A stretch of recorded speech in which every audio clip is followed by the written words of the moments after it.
Morning, guys. It is Sunday, December the 25th. It is Christmas. So, Merry Christmas. Hope you guys are able to enjoy this day with friends, family, and loved ones. It is definitely an exciting time of year. There's kids all over the place right now waking up. Just going ballistic. So excited about the gifts they're receiving. I received a gift too over the last 18 months that I'm still just as excited about. And it was called the Program of Action known as Alcoholics Anonymous. And, the thing about it is I'm excited every day. I get excited about my recovery daily whenever I wake up because I remember each day that I'm not supposed to be here. I'm not supposed to wake up. So I hope you guys get excited and stay excited about your recovery.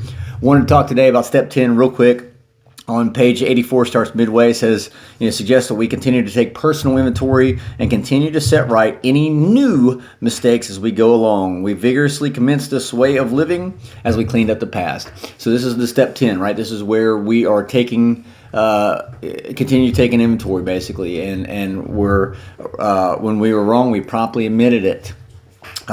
This is not an overnight matter. The book goes on. This is not an overnight matter. It should continue for our lifetime. We continue to watch for selfishness, dishonesty, resentment, and fear. The things we learned about in step 4. We continue to watch for those. When these crop up, we immediately ask God at once to remove them. We discuss them with someone immediately and make amends quickly if we have harmed anyone. Then we resolutely turn our thoughts to someone else that we can help. Love and tolerance of others is our code.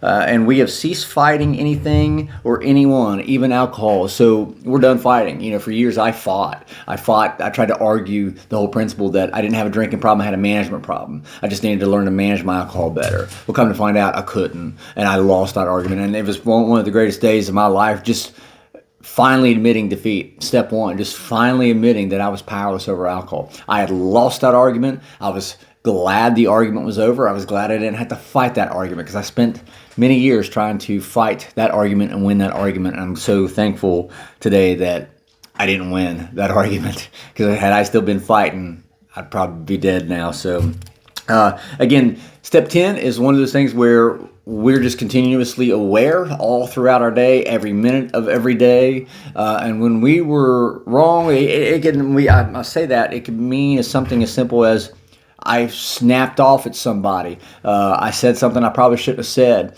I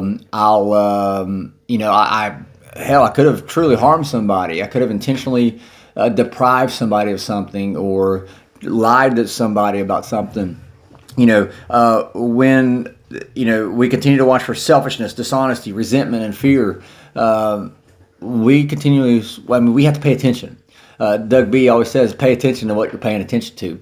And so it's a daily process, minute by minute. We have to be aware. Did I say that the wrong way? Could they have taken it the wrong way? Could I have chosen better words? I can't tell you the number of times that I've said something and I'll go, I need to step 10 that. And I'll go back to the person and say, hey, look, I probably shouldn't have said it this way. I'm sorry. I need to make this right. This is what I meant to say. So you don't have to be an asshole, right? And that's the good news. I am naturally, instinctively an asshole. And so I'm thankful today that step 10 gives me a way to not be an asshole anymore. Very pleased with that. The last thing I want to leave you with here is on page 85, and I mentioned this the other day. Page 85, this is why step 10 is so important. Page 85 says, what we really have is a daily reprieve contingent on the maintenance of our spiritual condition, right?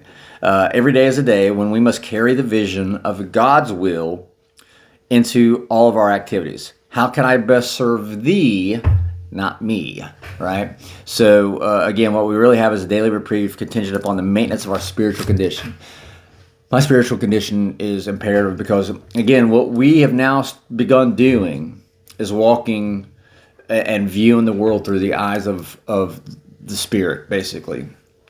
Sure, things still happen in reality, but we are viewing things now through the world of the Spirit. And so it's important. And a lot of what we're looking at is ourselves, the resentments, the fears, the character defects that we ask God to remove from us. We're watching out for those things. And when we see them, just like step 10 says, when we see them, We immediately talk to somebody else about it, your sponsor, maybe a friend, somebody who understands.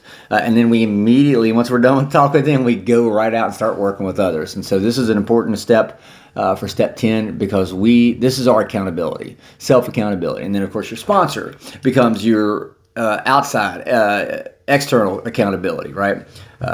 Just be cognizant, be aware, because we don't want to get ourselves back in the same habits that ultimately led us into our addiction or our alcoholism. So with that, I will let you guys go and enjoy your family. I know a little bit less time than what I normally do, but just know that I love you guys. I couldn't be more thankful. That's one of the gifts that I think about right now.